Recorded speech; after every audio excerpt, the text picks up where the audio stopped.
Welcome to Not Your Typical Leadership Coaching, the podcast that builds on conventional wisdom and adds a fresh perspective on this ever-evolving field of coaching. Are you fed up with advice that doesn't really get to the heart of the matter or really get you?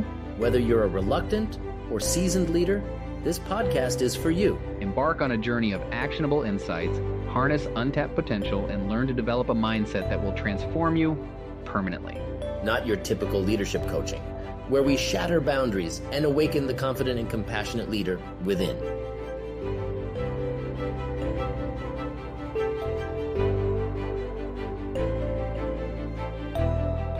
Marty, I like that shirt a lot better.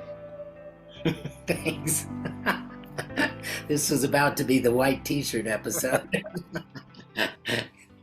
Marty and I were talking about this conversation that we want to have today about connection. Mm-hmm. Marty noticed over my shoulder here this. He said, "What is that thing up on your bookshelf?" And it's a Kenyan talking stick. And I got it at a 5-mile run that they hold every year here in Spokane called the Spokenya. That's what they call it, the Spokenya. Kenya. Yeah. So they bring people in from Kenya because they need water resources. They're drinking dirty water over there. Not anymore. I think they've been working on this for a while and they've got some help, but they're raising money to get clean water for Kenyans. And so some of the Kenyans come over and they sell some of the stuff that they make over there. And this is a Kenyan walking stick. And I like it a lot because I love the idea that if I'm holding the stick, I get to talk and you can listen and respect me. And then I hand you the stick. And what's cool is that somewhere in your home, you said you have one too that you actually got in Kenya. Yes? Yeah, I know it's downstairs in a box right now. I used to have it sitting like you on the bookshelf. Yeah. But yes, exactly. I bought it when I went there to climb Mount Kilimanjaro. Cool. If you find it, I think it'd be very cool if in our episodes, whoever's holding the stick, of course, we both got one, but we might need to show it and say, "I'm talking here." We're talking today about connection. And I was telling you before we hit record that I believe, don't need to be right about it, but I believe that connection is our default state. The word connection can mean a lot of different things, but in the context of relationships, connection is what I want to talk about with you today. Yeah. There's other kinds of connection, like the connection between two railroad cars, or the electrical connection that makes this light happen, for example. But we're talking today about what we would call the ontological connection, our connection in being. Yes, exactly. And the second half of that I wanted to talk about is that if, in fact, connection is our default state, which, by the way, the reason I believe that is because when I am connected with someone, it feels effortless. I don't actually have to try to insert connection. However, I can sure tell when there's disconnection. Mm-hmm. Absolutely. I can tell where there's connection and I can tell where there's disconnection. And it seems it's the easy way is to be connected. Things feel really hard when there's disconnection. Do we have anything to talk about at all? Do we agree or disagree? Seems to determine whether or not we feel this connection. Mm-hmm. We're both, let's say, in the same political party and agree on the same candidate and on the policies, if that's what we're talking about, we might actually feel a little bit of connection there. It's ontologically maybe not a great deal, but at least we agree and we're not in some sort of conflict with each other. But I think the true connection doesn't have so much to do with what we're talking about as who we're being in that conversation. That's right, because you could even be having an argument, differing in your opinion, and still be connected, right? Mm-hmm. It's a delicate and complex but beautiful thing to see two people disagreeing but staying connected. You don't have to dismiss. I know that's very popular these days. Oh, we disagree, then we have nothing to do with each other. I hate you because we disagree. No, it doesn't have to be that way. Couples experience a lot of toing and froing, let's call it, but they stay connected. So from a coaching perspective, we're both leadership coaches. Mm-hmm. I'm sure that this is true for you, and I'd love to hear if you have some examples of it, and I'll come up with some myself. Working with clients who, whether they've named it this way or not, are experiencing disconnection and want reconnection. They want to find a way to reconnect. Mm-hmm. I think it's one of the basic reasons people, including me, go to a coach, want coaching, is to get reconnected, because we get in our head and we have an idea or an opinion or a belief that we are separate, and that is the separation, is that belief itself. Like you said, default, if you took that belief out, we still are connected, right? It's the belief that gets. And it's interesting that there's a whole literature that has studied, one particular book that's very powerful on this topic is called The Inner Critic, and it's by a couple whose name's not coming to me right at this second, but they have studied this phenomenon throughout the world.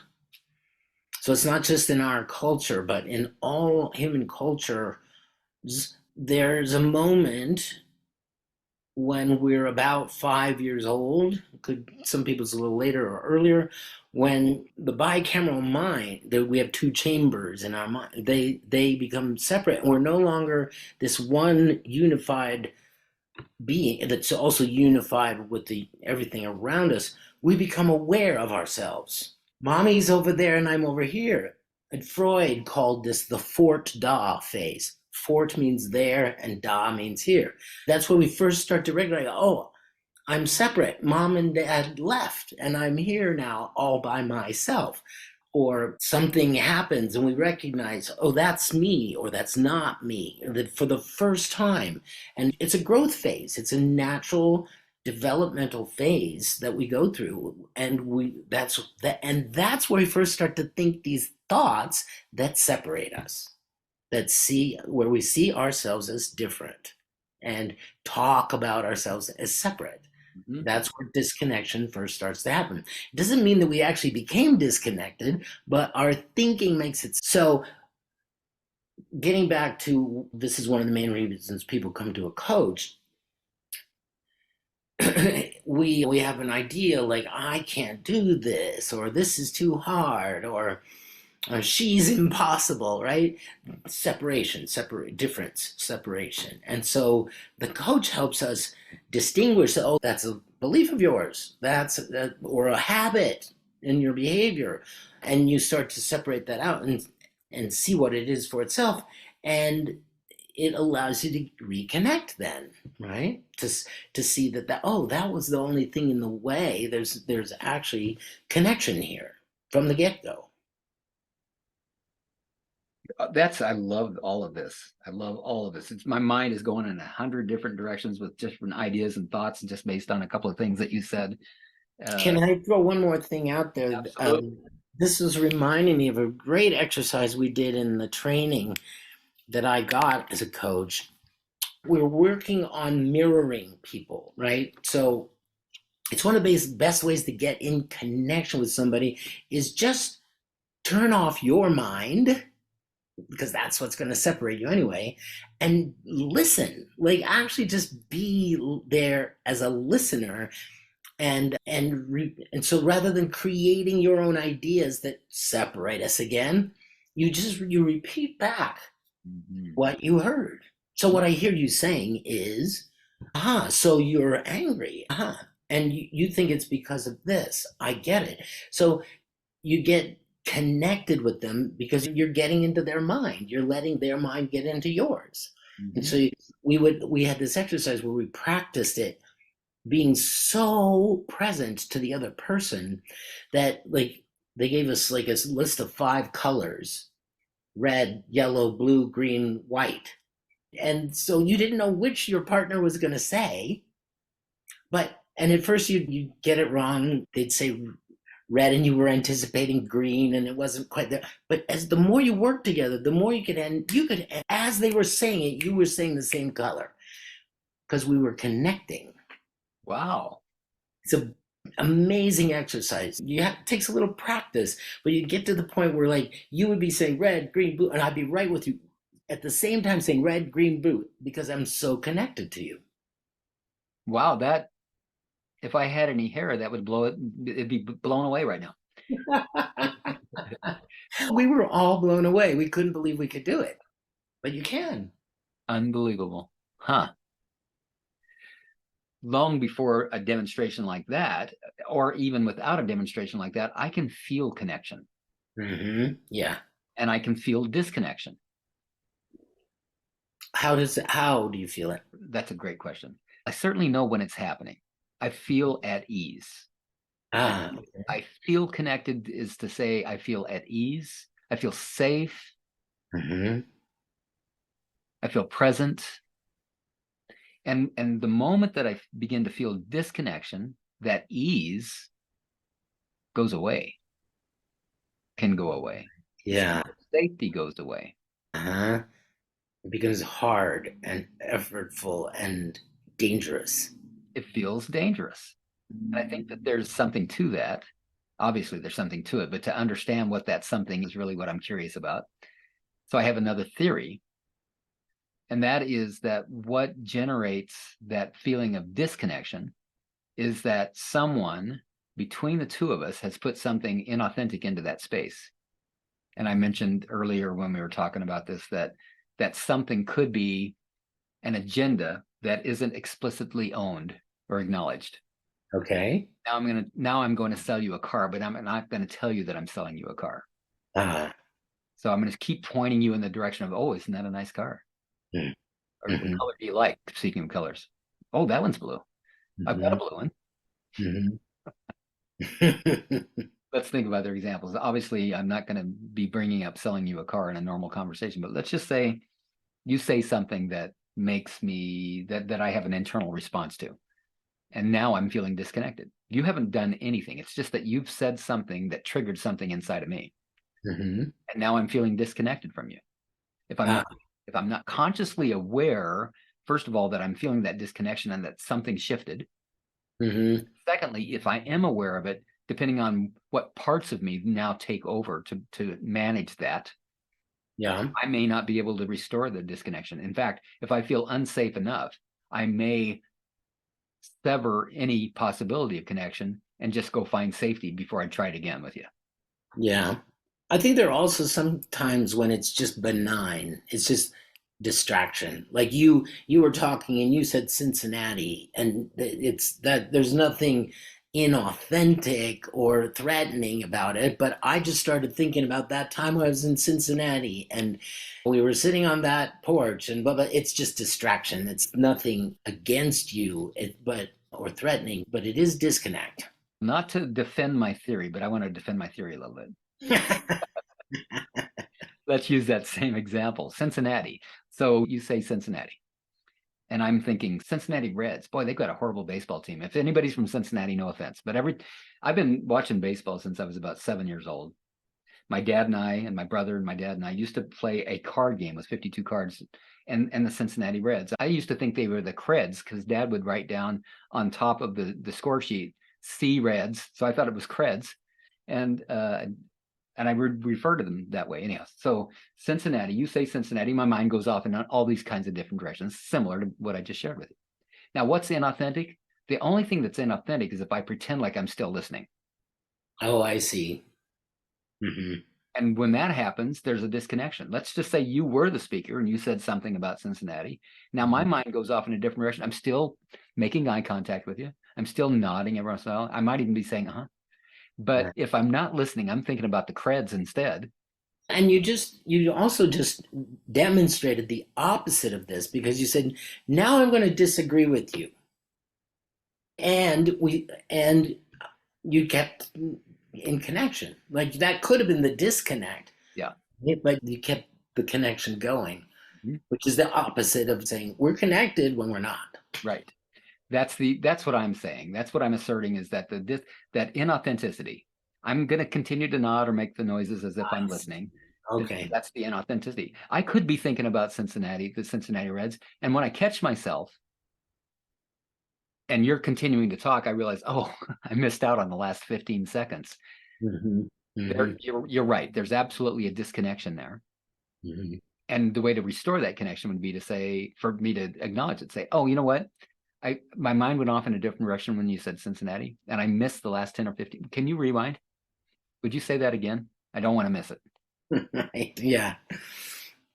That's a good practice. And there's also, speaking of good practices, in the spiral method, spiralmethod.com, if you're interested. 2 episodes prior to this, we talked to Leslie. That's right. We talked with Leslie, the inventor of the spiral method. There's a part of that process where you say what you are withholding, what that inauthenticity that hasn't been expressed, and it's a beautiful way to build connection. So you can do it. You can do it around the dinner table. You can just take a moment to stop and recognize where you're not connected. I'm not connected because I'm really still mad at you for not doing mowing the grass today. I know you're going to do it tomorrow, but I'm still holding on to that disconnect between us. So if I say it, then we're reconnected. Yeah, at least there's the opportunity to. It depends on how I receive it or if I deflect it.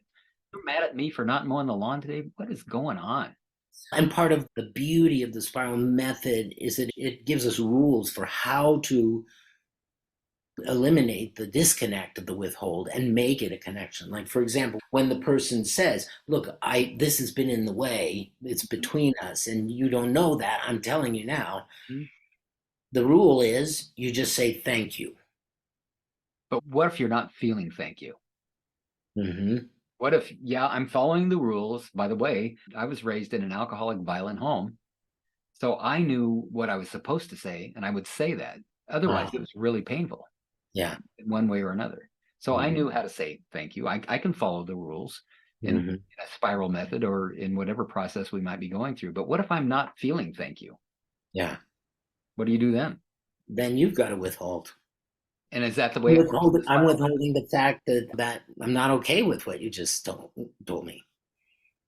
Yeah, I know I'm supposed to be saying thank you right now, but what's really going on is I'm pissed off. And is that something that would happen in the spiral method? Sorry? Is that what would happen in the spiral method then? I'm not 100% sure, but yes. Yeah, I mean, I'm pretty sure that's what happens, yeah.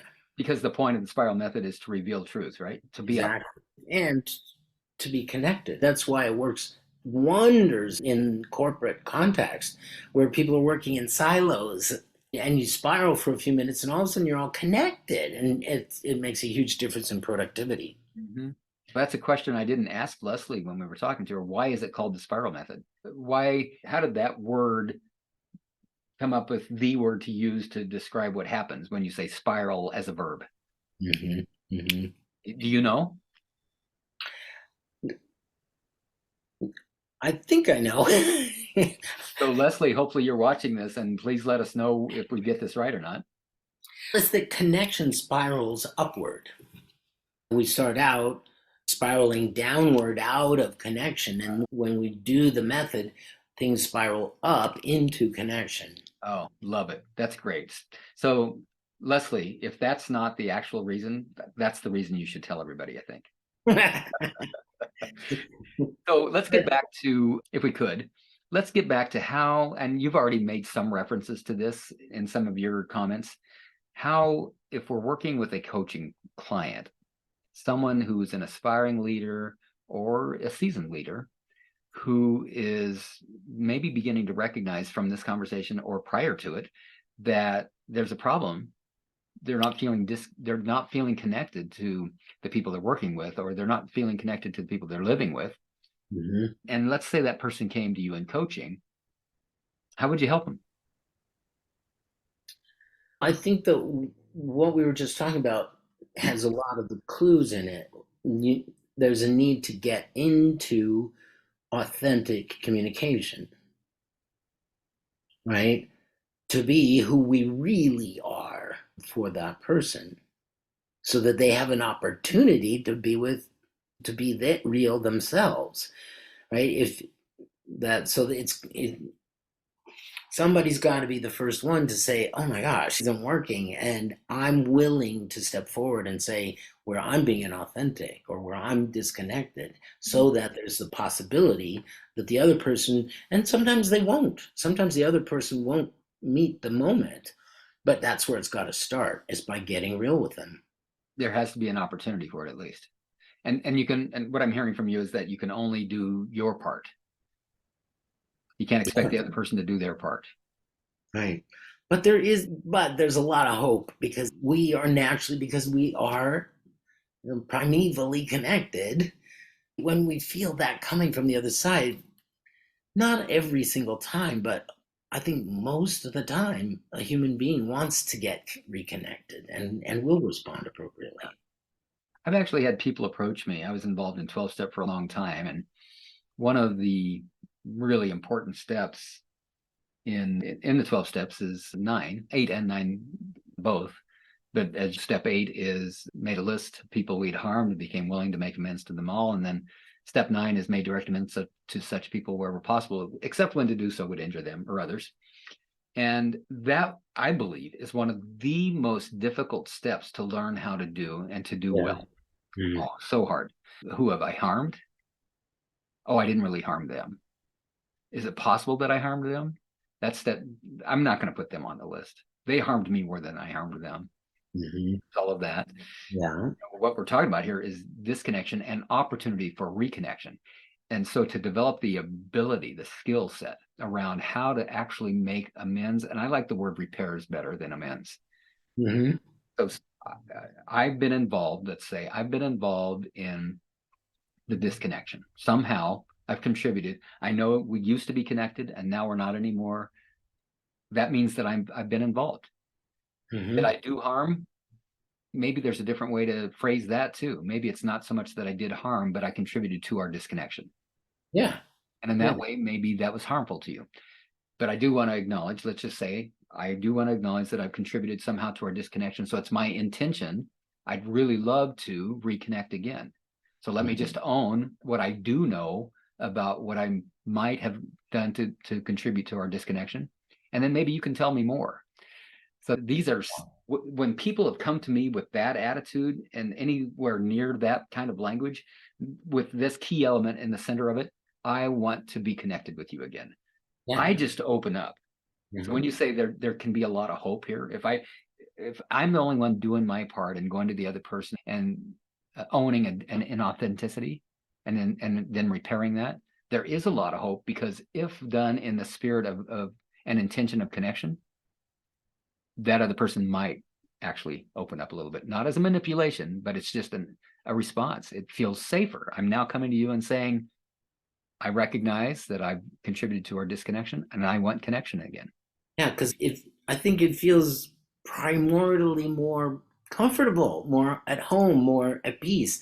And that is what we all want. That is where we came from. That's where we're going to. And of course, you could be caught up and you could not see that it would be much better for, like, I might not see it would be much better for me to make peace with you, because I'm still holding on to that grudge. But insofar as I'm doing that, I'm disconnecting from you.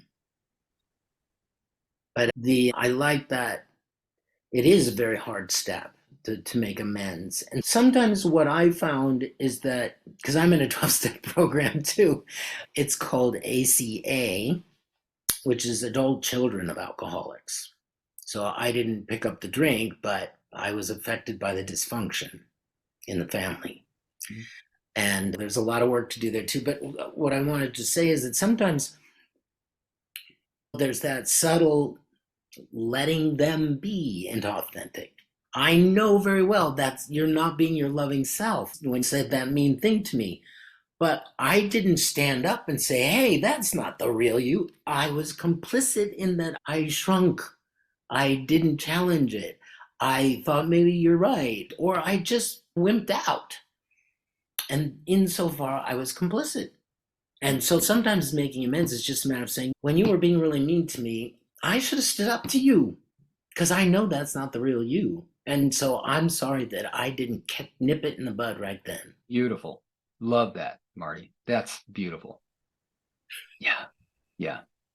Yeah. And if we're running it through the filter of how did I harm you, it's hard to come to that. It's hard. I didn't harm you. I allowed you to walk all over me. You harmed me. But if I can recognize that that it takes two to do this particular dance, and I'm one of the dancers, what did I bring? Now I was sober for over 21 years before I began to recognize how I contributed to the resentments that I had, how I had done 7 or 8 fourth steps by then. And I just couldn't get it. I didn't have the ability to go inside and be honest with myself. It's crazy. I feel a little embarrassed admitting this, but now I can look back and realize that's what was true, is that as much as I wanted to know the truth, I didn't know it. I love this saying. I don't know if it's mine or somebody else's. I would tell you the truth if I knew it. I didn't know it. And I went looking for it and I couldn't find it. Something happened for me and I guess what happened was I discovered the work of Byron Katie that gave me the ability, actually gave me a map for how to go inside and start getting honest with myself. With her 4 questions. That's great. Awesome. It was wonderful. And someone else that I began listening to in 2015, I started listening to Brooke Castillo's The Life Coach School podcast, which I recommend. Love Brooke Castillo, love her concepts. And in the very first, I believe it was the very first episode where she talked about having discovered Byron Katie and then drawing the conclusions that she drew. And she actually had a process, still probably does have a process for how to begin to question yourself and then turn that into getting different results. I used to call that outcome by design. What is the thought that I have that's producing the results that I'm getting? Now, if I could change that thought, I would get different results. Yes. It's similar to what you were saying before, which is that our beliefs are one of the first ways that we begin to disconnect from the world.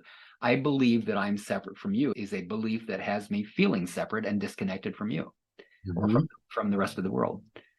And so here's the thing that both Brooke and I came up with at apparently about the same time. I thought she must have stolen it from me because she almost said it word for word, just exactly as I understood it. And that is this: we believe what we believe.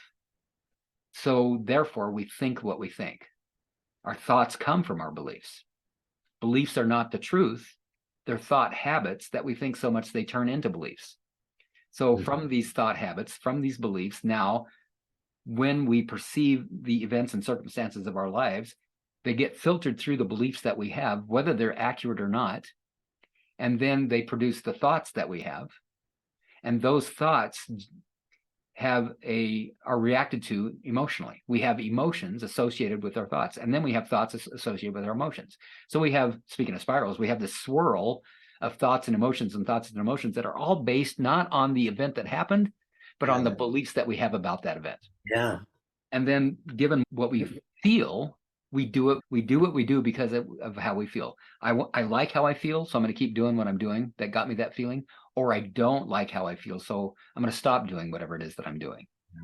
I believe what I believe, so I think what I think, so I feel what I feel, so I do what I do, and then I get the results that I get. I'm a results coach, and that's a great formula to help somebody identify, if I don't like the results that I'm getting, what is the source of it? It's my beliefs.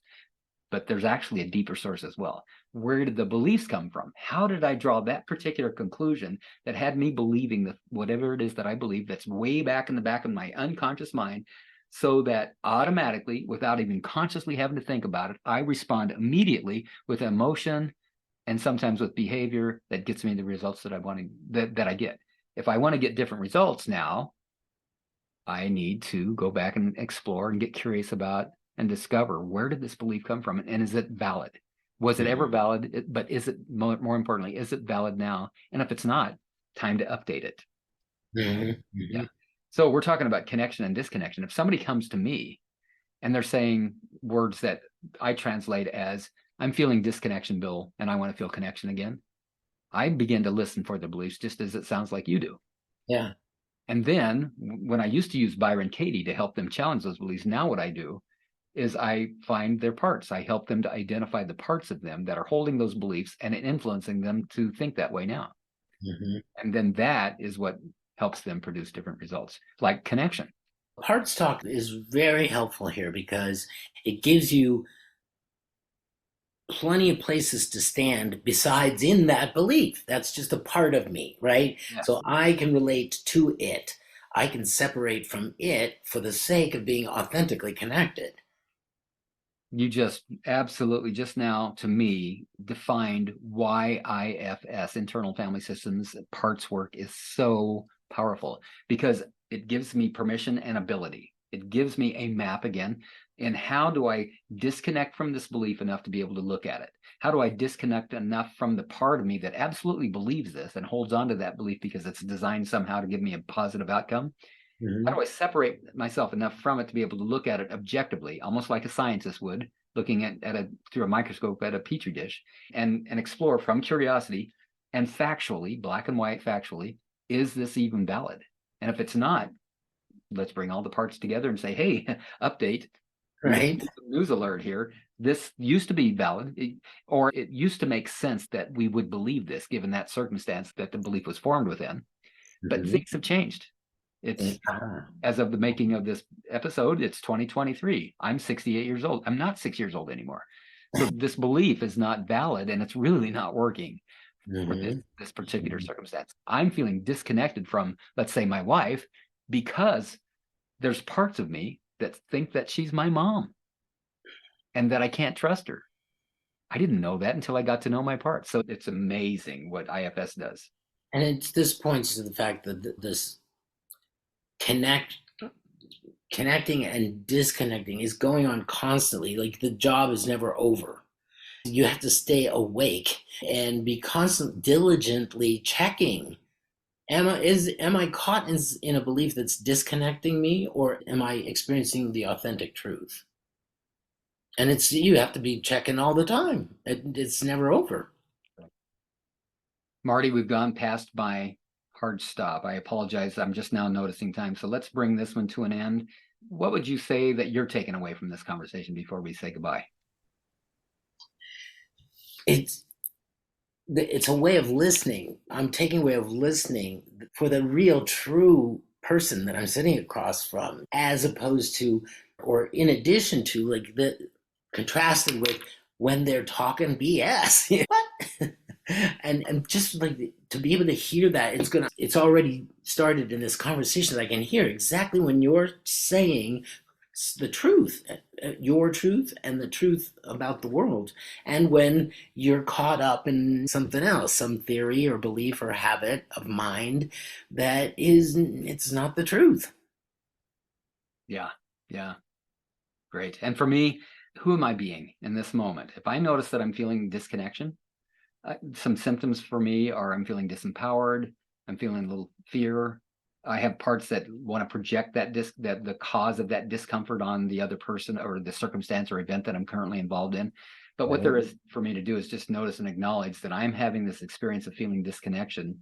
And can I get curious about it and ask myself questions like, who is it that I'm being right now that I'm feeling this disconnection? And what can I do to feel connected again if it feels safe enough to do? And sometimes I can do that in the moment. Sometimes I have to pull away for a while and just contemplate what actually did happen. We should do an episode on that question of what to do to get back into connection. We'll do that in the very next episode. Let's do. In the meantime, as of today, we have recorded, I believe this is our 8th episode, and we're just now launching episode 1. We hope to get one out every 2 weeks and to keep that schedule up. Currently, you can watch and listen to our podcast on YouTube. You can listen to it on Spotify, and you can listen to it on Apple, and we're working on some other platforms. But just go look for Not Your Typical Leadership Coaching Podcast. Excellent. All right. Thanks for listening. We'll see you next time. That concludes another episode of Not Your Typical Leadership Coaching. We hope you found inspiration and valuable insights to fuel your leadership journey. Remember, true leadership is not about you. It's about empowering others. Take your insights to heart and cultivate a leadership mindset that will transform you from within. Thank you for joining us on this quest to leadership excellence. Don't forget to subscribe and stay tuned for our upcoming episodes where we delve deeper into the art of leadership. Until next time, remember that you have the power to lead with confidence and compassion from the inside out.